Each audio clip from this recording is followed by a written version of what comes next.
is Overdrive with Hayes, Noodles, and the O-Dog on TSN 1050.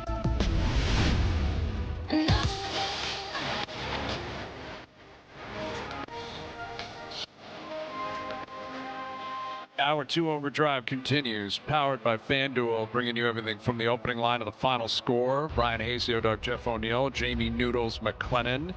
We've got Chris Pronger coming up in a few moments, and Jack Armstrong a little bit later in the hour. Brad Treliving was speaking today, GM of the Leafs, in preparation of the NHL draft tomorrow night, where they don't have a pick in the first round. I think their first pick is pick 64. So, he kind of indicated it's more likely they move back, try to accumulate more picks, and he said the scouts are ready for that.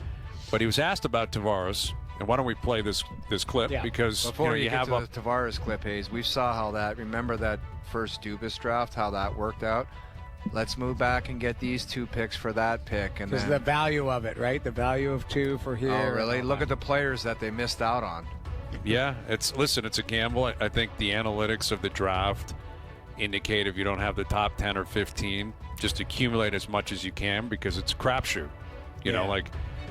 How do you know the 48th player is going to turn into a Hall of Famer? You don't. Right. How do you know Kucherov? All I know is the Smurfs came over to talk to us. Not one of them turned into a Hall of Fame. Not one of them's in the AHL alone. Well, and that's a reality. The Dubas era came and went, and yes, Easton Cowan is here, and he hasn't played a game in the NHL, so we don't know what he's going to look like or what he's going to become. And Ben Danford, we'll see what he becomes. But the reality is, a lot of the guys they picked are never going to play in the league, and they didn't hit. They didn't hit on a lot. Now they're not alone. Yeah. It's difficult to hit, but there has to be an urgency to do that in the Treliving era. It should be every era, but you got to make sure you got kids coming, man. You got to have prospects. And here's what Treliving had to say on the latest between himself, the Leafs, and John Tavares and his camp. We've had lots of communication.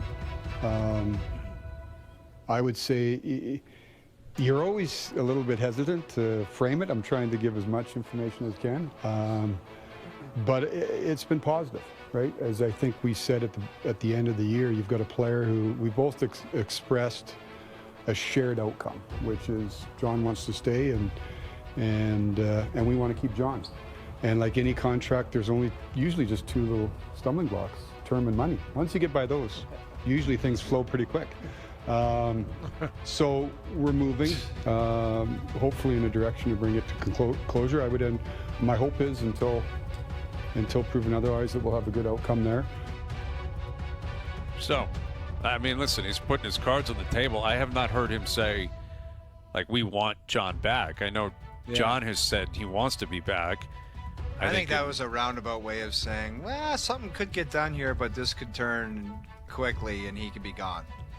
I took it. That's the first time they've openly admitted, to me, that was cryptic. We got something done here, and it's just a matter of sorting it out. I that's what I took out of it. I kind of see it that way too. I'm sure they're still crossing some T's and dotting some I's, and there's still maybe a little bit of gap between the money and the term, but that tone would suggest it's reasonable to say that they're within a ballpark of each other, and.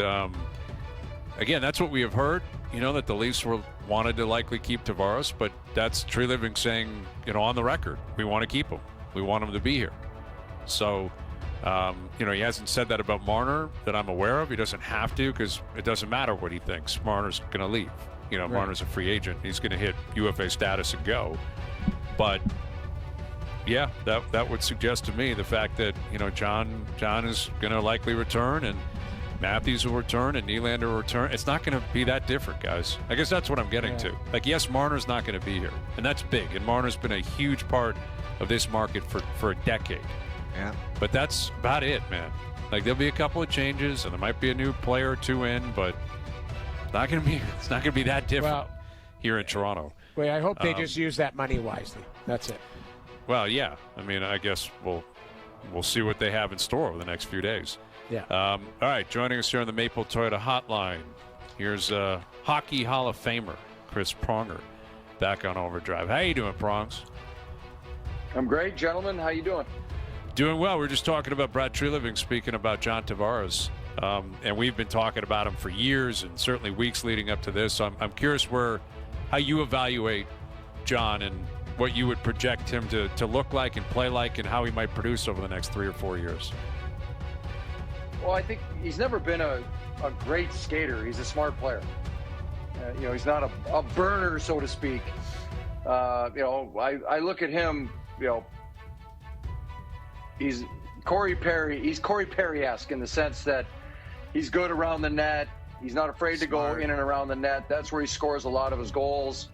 Half wall in the power play, can be the bumper, can be on the half wall, can be the down low guy.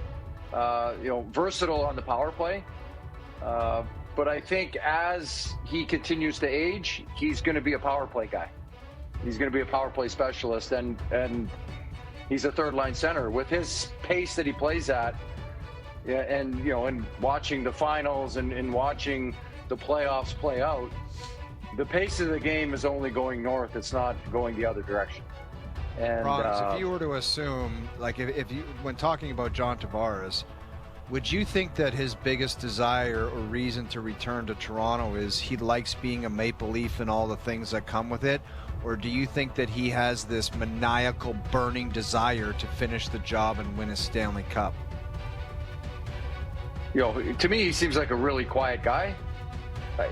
So I'm not going to speak for him. I get the sense one of the reasons why he came back to Toronto is he wanted to win in Toronto. He wanted to be a part of the group that ultimately got him over the hump and got him a Stanley Cup. They've had 7 years since he's been there, and they haven't been able to get over that hump. This year they, ran into a buzzsaw in Florida, and yes, we can go into the whole ordeal of how it happened, but I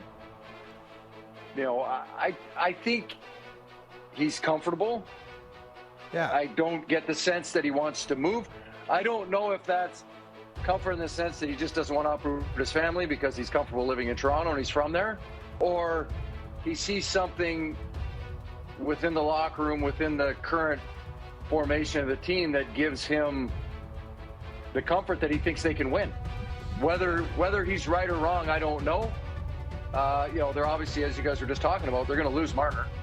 And what they do with that money and how they improve their team and what flexibility, they still got to sign Nyes. They've got some players that they need to sign. They're in pretty good shape everywhere else. They need to improve their top 9. They've got to get more scoring, in this year and in years past. More balance. The issue hasn't been defense. It's been scoring goals at the key times, in those moments when they've been needed the most, and that's when they've really struggled, is at that opportunistic time when you need a big goal, when you're supposed to be relying on your stars to find those big goals. They're not able to do it. So I'm curious, though, how